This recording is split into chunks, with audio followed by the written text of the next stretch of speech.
This is a brand new DJI Flip 2 battery combo drone. Today we are going to unbox this drone, but before unboxing there is one very important thing you must check, that is verifying the product information using the serial number on the box through DJI official website. So let's see how to do that.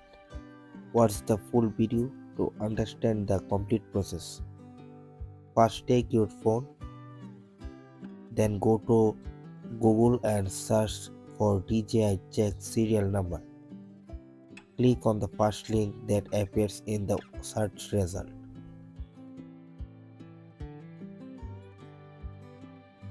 After opening the link, enter the serial number printed on the box.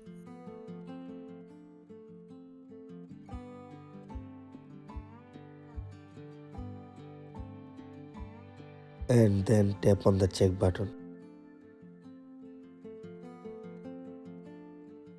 Once you click on it, you will be able to see all the details of the drone on your phone screen.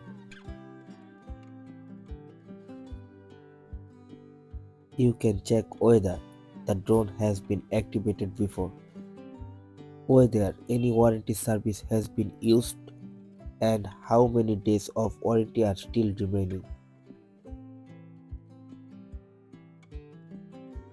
If you found this video helpful, please give it a like, and for drone related videos don't forget to subscribe to the channel. Thanks for watching.